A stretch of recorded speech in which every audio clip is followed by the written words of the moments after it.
Bonjour à tous, j'espère que vous allez bien. Aujourd'hui, je vous retrouve pour une nouvelle mise en couleur, une nouvelle page. J'avais envie d'un truc vraiment tranquille, donc j'étais en train de feuilleter mes livres de coloriage. Il y avait des trucs où j'avais envie d'aller dedans, mais j'étais freinée, j'étais rebutée par le papier. Donc du coup, je vais me tourner vers ce livre-là. Donc c'est les The Occult and Folklore Coloring Book de Duchess of Lore, qui est publié chez Ilex. Le papier est très très bien, moi j'aime beaucoup. Il supporte bien l'aquarelle, il supporte bien l'eau. Donc je vais partir là-dessus. Donc j'ai sélectionné, j'essaie de bien cadrer cette illustration-là. J'espère que la luminosité va pas trop baisser parce que il fait nuit très très tôt. Donc du coup, on voit pas grand-chose en fait au niveau des couleurs et tout. C'est pas facile de filmer quelque chose d'à peu près correct. Donc bon, je vais bien voir ce que ça va donner. Donc je vais partir sur ce dessin-là. La première chose que je vais faire avant de démarrer, ça va être de dessiner les yeux de la sorcière. Parce que ça me dérange en fait que ce soit comme ça. Le chat aussi, je pense que je vais lui faire des pupilles au chat. Je vais essayer de trouver un feutre. Tac. Alors.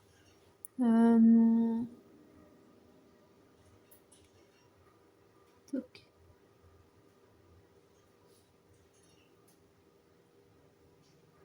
Voilà, ce sera mieux comme ça.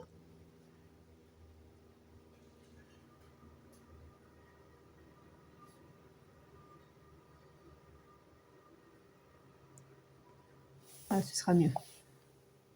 Sinon, ça me fait peur. Les gens sans œil. Et le chat, je vais lui faire des pupilles. Hop.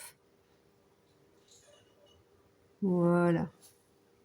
Les petites chauves-souris, c'est moins grave, mais c'est vrai que le personnage, ça faisait un petit peu bizarre. J'aime pas trop l'effet que ça fait. Donc ça, c'est fait. Hop. Donc, je vais sortir mon aquarelle. Aujourd'hui, ça va être la Genzai Kuretake. Poum poum poum. Je pense que je vais prendre la Bluish Black et la Purplish Black. J'aime bien ce mélange-là, généralement, ça fait quelque chose d'assez sympa. Je vais mélanger les deux. Donc je vais passer ça tout autour ici. Et je vais m'occuper de la lune après.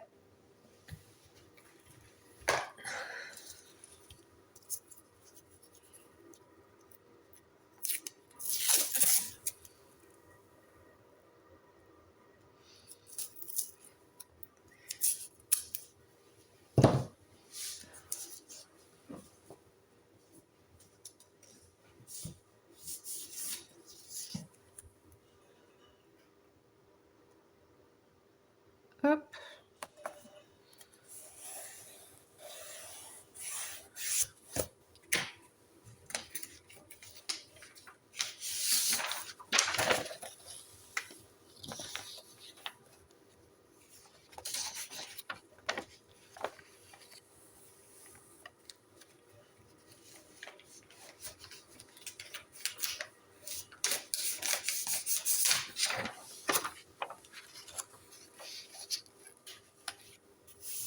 Voilà.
Donc j'ai terminé mon fond, donc c'est vraiment extrêmement vite fait.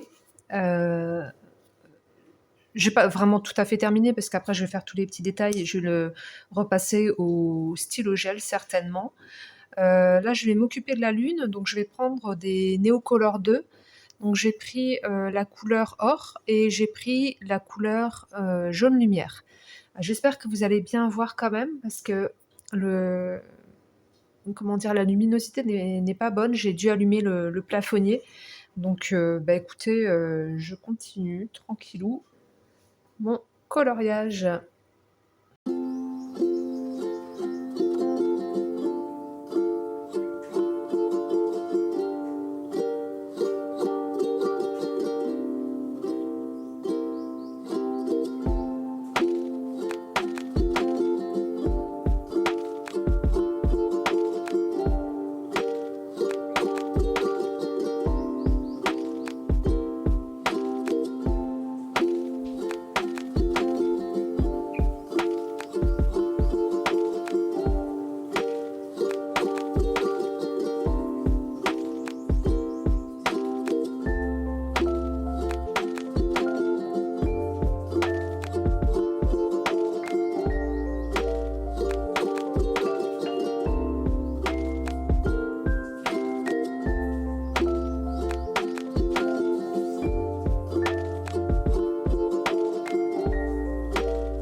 Alors là, je termine les dernières estampes pour obtenir un résultat, qui me plaît.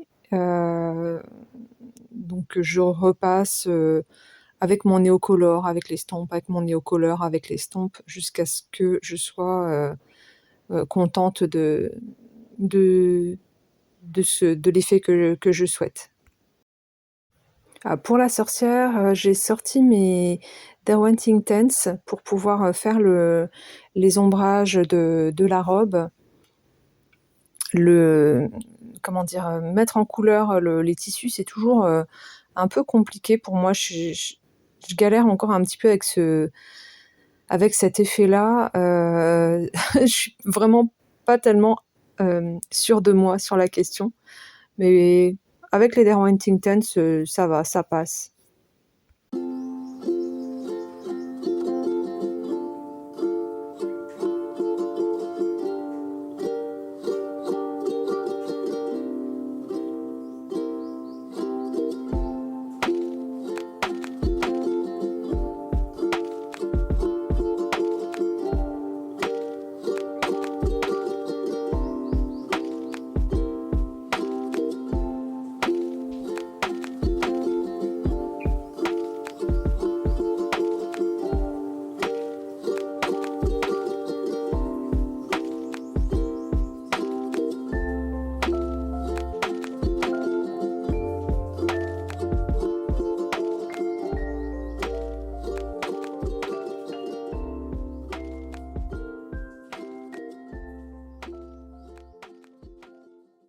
Donc, j'en suis là.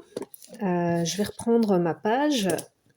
Donc la dernière fois, je me suis arrêtée en faisant la lune au Neocolor II, que j'ai estompé avec une estompe à papier et également avec de l'eau. Un petit peu, j'en ai pas trop mis. J'ai également fait du coup le vêtement de la sorcière avec une base au Derwent Inktense. Là aujourd'hui, donc j'ai fait le vêtement, j'ai fait aussi les petits vampires là. Je vais venir ombrer au crayon de couleur, accentuer les couleurs au crayon de couleur. Dans le fond, je vais continuer le fond en mettant du stylo gel doré certainement dans les étoiles. Donc ça va être ça pour aujourd'hui. J'espère que la luminosité va pas trop baisser parce que là en ce moment c'est vraiment et là cette année j'ai l'impression vraiment qu'il fait sombre, mais ça devient extrêmement pénible. Je ne sais pas comment c'est pour vous de votre côté, mais en tout cas, nous ici, il fait vraiment extrêmement sombre, c'est désagréable. Mais bon, je profitais d'un petit peu de lumière pour continuer ma mise en couleur. Et puis, je vais avancer ce que je peux, hein. Écoutez, ce qui est sûr, c'est que vous, au niveau de la caméra, le rendu couleur n'est pas tout à fait le même. Mais écoutez, c'est pas grave, ça ira très bien comme ça. Donc là, j'ai sorti mes polychromos pour pouvoir ombrer le tissu. Ça marche plutôt pas mal sur le Derwent Intense, c'est assez satisfaisant.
J'ai terminé ma page. J'espère qu'au niveau luminosité ça va parce que bon, c'est toujours des problèmes de lumière ici. Je sais pas si c'est mieux comme ça ou comme ça. Bon, on va laisser comme ça. Du coup, comme vous avez pu le voir, j'ai fait le fond à l'aquarelle Buko Undo avec les détails au stylo gel, doré et cuivre. Le personnage et les petites chauves-souris, je les ai faites au crayon de couleur. Et au niveau des finitions, j'ai mis dans les fleurs, j'ai mis du feutre acrylique de chez Action. Donc moi j'ai ceux-là. Donc j'ai fait ça et j'ai mis aussi du stylo gel doré et vert. Donc voilà pour les finitions. C'était une page très agréable à faire. Je trouve vraiment que ce livre, j'aime beaucoup ce livre. Le papier est vraiment très très agréable à travailler, j'aime beaucoup. Donc, écoutez, suite au prochain épisode. Je vais certainement refaire une autre page derrière, je ne sais pas encore laquelle. Voilà pour aujourd'hui. Sur ce, je vous laisse avec mon petit bonus et puis je vous dis à bientôt. Alors aujourd'hui, en bonus, je vous montre ma petite librairie qui est complètement terminée. Donc j'ai terminé le projet qui était super sympa à réaliser. Donc, vous voyez, c'est tout illuminé à l'intérieur. Il y a un interrupteur en fait qui est caché. On peut ouvrir la porte. Vous pouvez rentrer dans la... Non, je rigole. Non mais c'est super mignon. Vous pouvez jeter un petit coup d'œil à l'intérieur. C'est chou comme tout. Donc voilà pour ce projet. Sur ce, je vous dis à bientôt et je vous fais des bisous.